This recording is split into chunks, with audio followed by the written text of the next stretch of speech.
tonight. Prime Minister Carney unveils his new cabinet Buckley Belanger, that includes Saskatchewan representation. Fire sweeps through a popular vacation spot in northern Saskatchewan.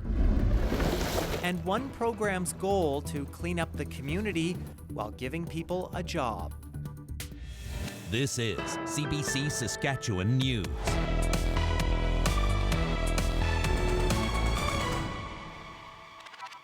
It is Tuesday, May 13th, and the CBC Saskatchewan News starts right now.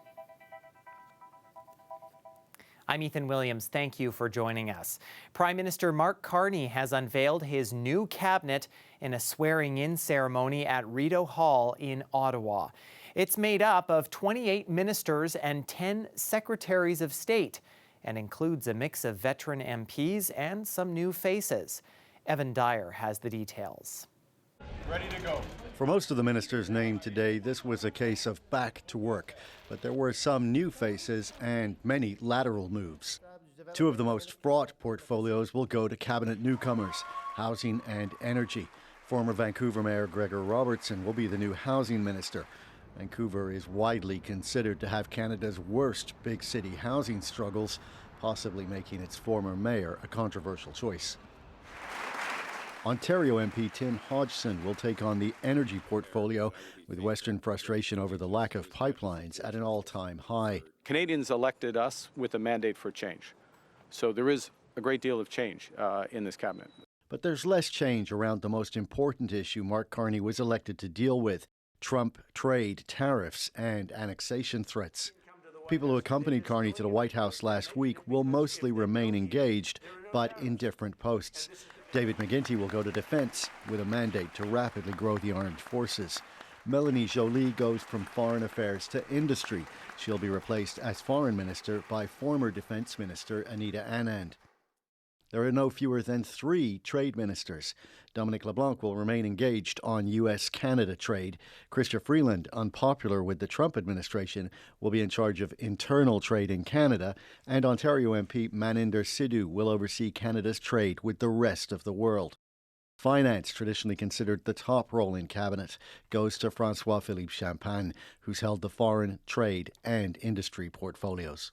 We have to address this crisis with the Americans, and we have to address the very real challenges in our economy, and we will do that. Pierre Poilievre initially sounded a bipartisan note in his first reaction to the new cabinet, but that soon changed. So far, it's not a promising start. The first disappointment is, unfortunately, his cabinet. He appointed Trudeau's old team and Trudeau's old advisors. Poilievre took aim at several individual cabinet ministers, including Champagne, Sean Fraser and Stephen Guilbeault, holdovers from the Trudeau era who he blamed for housing shortages, anemic growth and failure to develop Canada's resources. Evan Dyer, CBC News, Ottawa. And Saskatchewan also has representation in Carney's cabinet. Former NDP MLA Buckley Belanger was appointed to a Secretary of State role. It's a big moment for his constituents looking to be represented by a government MP. Chris Edwards has that story. I, Buckley Belanger, do solemnly and sincerely swear that I shall be a true and faithful servant to His Majesty King Charles III as a member of His Majesty's Privy Council for Canada. For the first time since 2019, Saskatchewan has a Member of Parliament in Cabinet. Buckley Belanger is now Secretary of State for Rural Development, and as a sole Liberal MP from Saskatchewan, his constituents feel his presence in Ottawa is a huge step forward. We actually have a voice now, a voice that will, somebody that will listen and speak for us, and not just. He has the kind of personality where he will consult with his people first before he goes ahead and signs anything. That consultation with rural and northern communities is key. One First Nations leader says treaty rights, child welfare, and healthcare services need attention. So he sees where development is needed within our communities in northern Saskatchewan. He sees it. He's lived there. He's experienced it, and he understands fully where improvement needs to happen. Saskatchewan hasn't been represented in cabinet since 2019. When longtime Liberal MP Ralph Goodale, who served in a number of positions over 25 years, was defeated. As for what exactly a Secretary of State does, Experts say that will depend on how Prime Minister Mark Carney chooses to organize how cabinet members interact. My instinct is that this is a way to ensure that there's somebody who can focus on questions speaking to rural development and rural Canadians, and somebody who ministers can go to and bring into the discussion when issues important to those regions come up.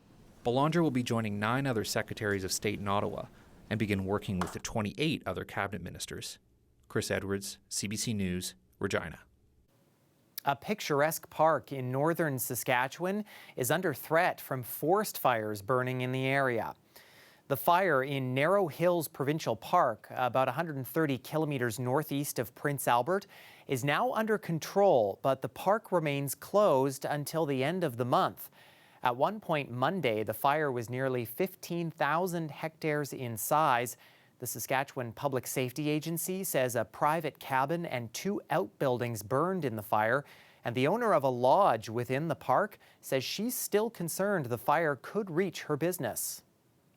We're praying we can go back sooner than later here. I have done quite a few cancellations, and I'll be doing some more today that I should have did last night regarding the long weekend here, which is a huge loss for us. It's always the first long weekend's always the big one. Everybody's pumped to get outdoors and enjoy it after we've had months of snow. Lawrence has since evacuated to Smeaton, which is about 80 kilometers south, but the fire can still be seen from that community with air quality impacted by heavy smoke.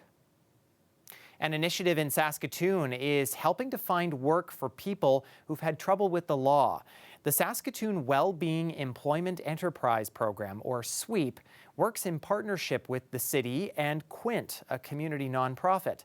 It gives people opportunities to do work in the community with tasks like garbage collection, needle pickup, and cleaning up graffiti.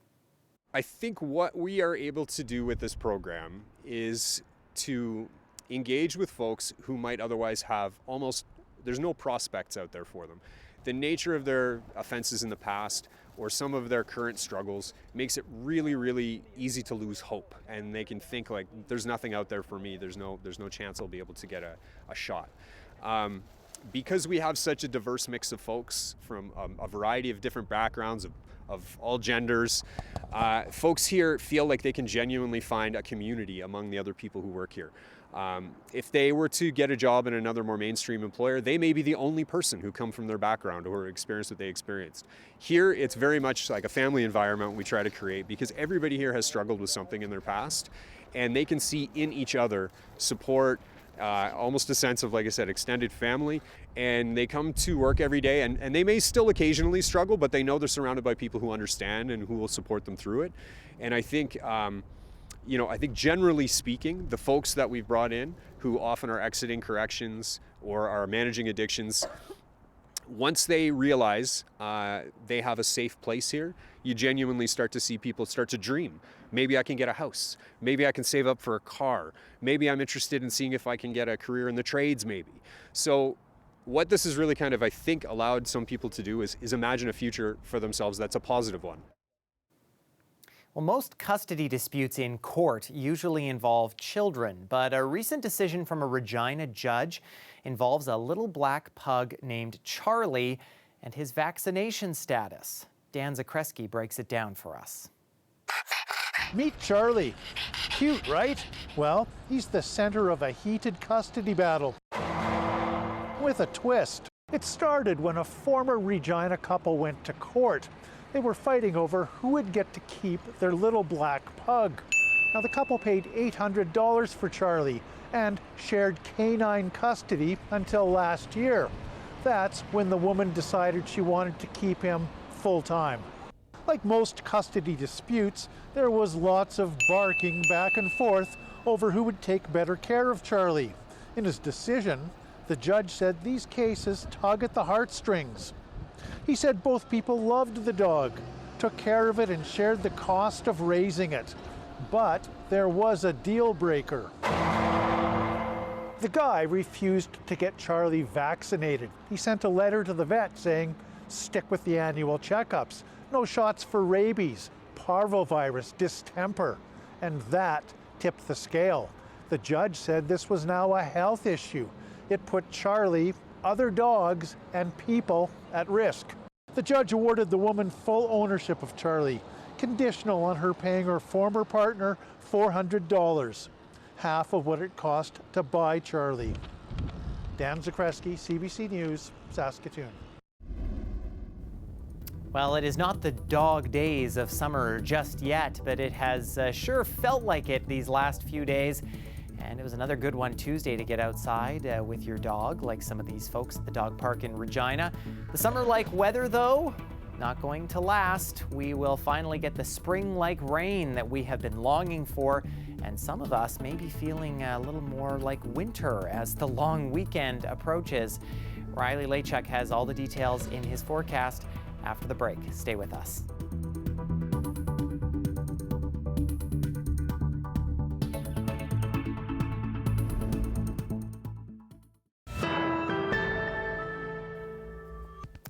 The Manitoba charges against former fashion mogul Peter Nygard were once again the focus of a hearing in a Winnipeg courtroom. Nygard's lawyer is arguing they should be stayed because she says the province's former Attorney General intervened. Josh Crabb reports. 83-year-old Peter Nygard appeared once again via video in a Winnipeg courtroom, at times asking a Crown attorney to speak louder. At issue, whether or not there was an abuse of process.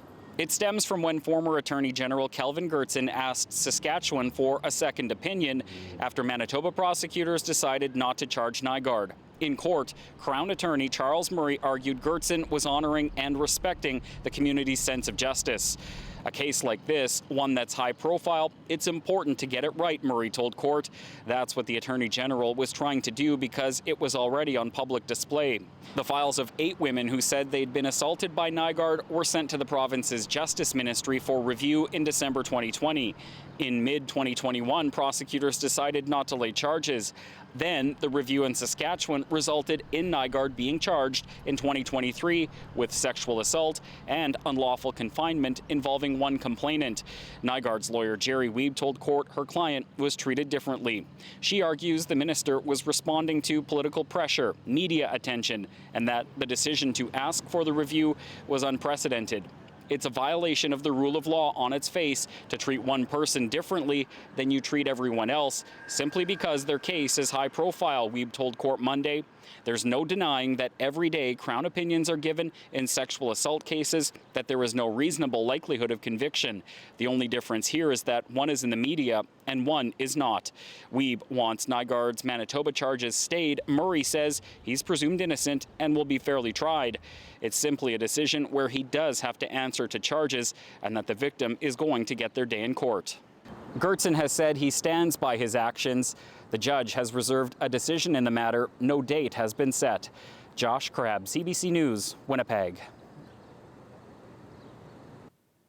A woman was shot by Manitoba RCMP on the Trans-Canada Highway Monday evening.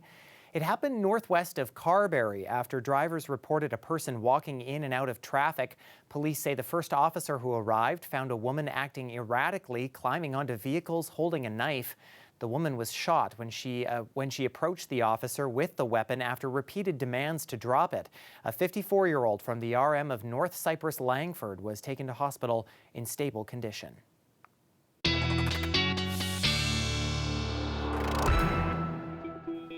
Well, a lot of us across the province a little greener on this Tuesday after some much-needed showers moving through on Monday.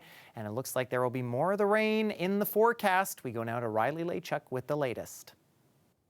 Well, thanks, Ethan. I think we can call Tuesday a pretty pleasant one. Certainly not the heat that we saw at the beginning of the week and over the weekend, but still above seasonal for this time of the year. A little bit of instability into northeastern parts of the province. Maybe you run into a few showers, but the rest of us, a mix of sun and clouds, a little bit more cloud cover the further south and west you went. That's where we have that chance maybe of seeing a few rumbles of thunder as we get overnight into the morning on Wednesday. We do have an air quality statement in place for Kelvington, Nipawin, over toward but not including Hudson Bay. That's because there's some wildfires burning just on the Manitoba side of the border, and the wind is pushing some of that smoke smoke down into central parts of the province. So maybe a little bit hazy, even as far west as Humboldt. Maybe Saskatoon gets a little bit of haze, but a shift in winds will kind of change things around a bit here as it pushes some of this smoke a little bit further south.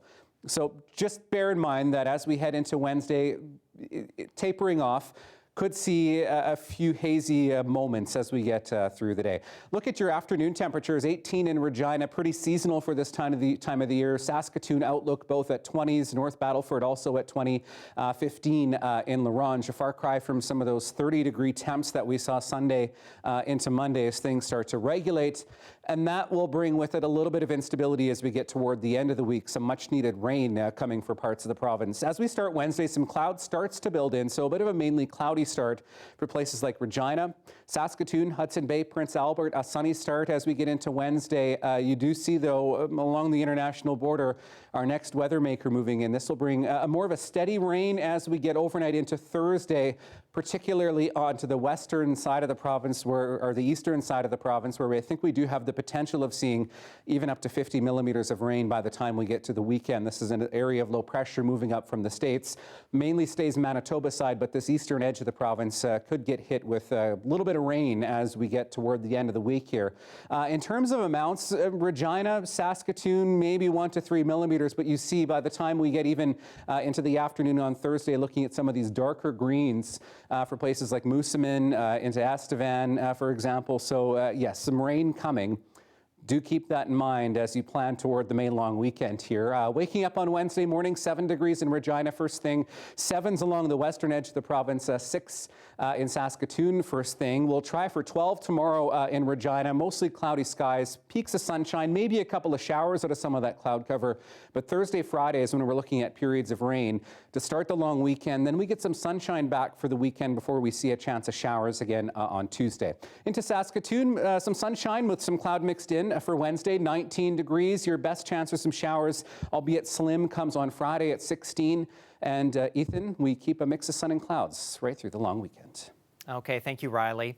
Well, back alleys can often be smelly and unsightly, the kind of place you want to avoid. But the Broadway Avenue Business District in Saskatoon is trying to change that. Its new door decor project is transforming ordinary spaces and deterring graffiti at the same time.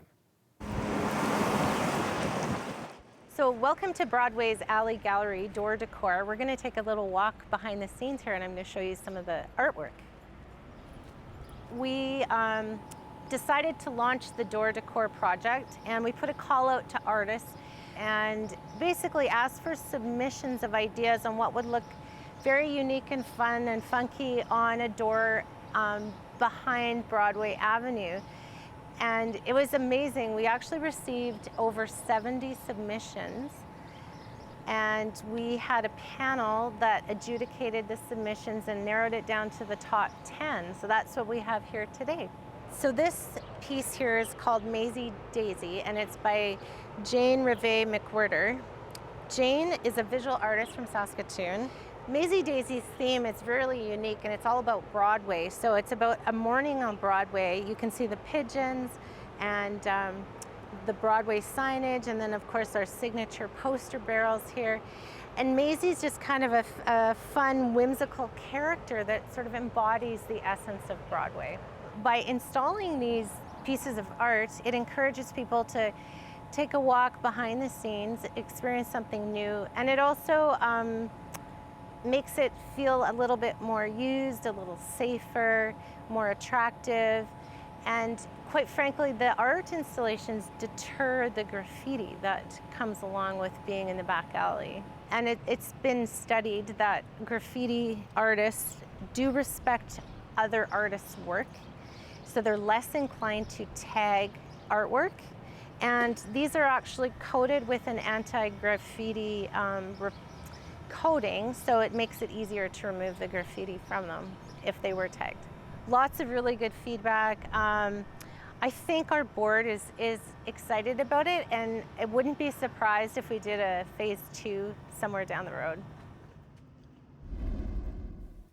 Well, this is the arrival of some floating art in Newfoundland. Iceberg season got an early start this year with the first one in March. Now dozens can be seen along the province's Iceberg Alley. Roughly 90% of them come from the glaciers of Western Greenland, while the rest come from glaciers in Canada's Arctic. Stay with us. We have more news for you after the break.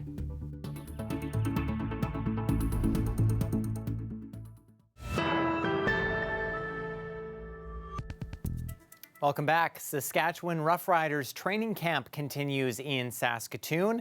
And a familiar face back at camp this season is running back AJ Ouellette.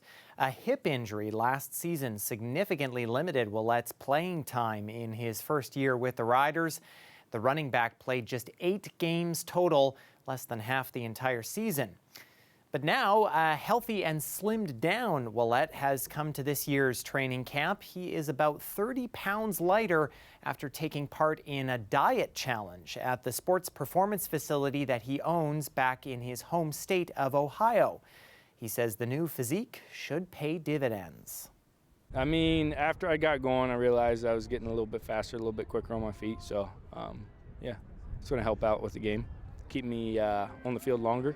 Hopefully here in the green and white for a few more years. What AJ does with the ball in his hand is just as impressive as the stuff that he does without it. And I mean, sometimes that's overlooked. You know, he's great in protections. He's great with helping people. He's great in the huddle. You know, he understands all 12 people and all the 12 people on defense as well. And we're just looking forward to seeing more of him.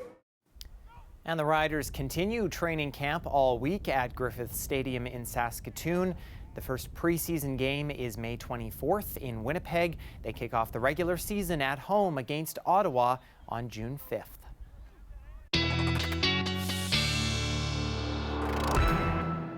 Well, partly cloudy sky as we head overnight into the morning on Wednesday. Pretty seasonal in terms of overnight temperatures. 6 degrees in Regina, 3s and 4s into the Parkland. This is where we could see maybe some haze as we get overnight into the morning hours on Wednesday. Saskatoon at 5 first thing in the morning for your overnight temperature. Close to freezing in the north, even some temperatures below the freezing mark. Stony Rapids at -1, Pelican Narrows at 0. By the time we get into the day tomorrow, maybe a few showers into northern sections, but we pop up, you see by the lunch hour here, back into double digits, 17 in La Loche, 16 in La Ronge, 14 in Pelican Narrows. Generally a mix of sun and clouds, but where the jet stream cuts through here, you could see a few showers, maybe a couple of stray rumbles of thunder.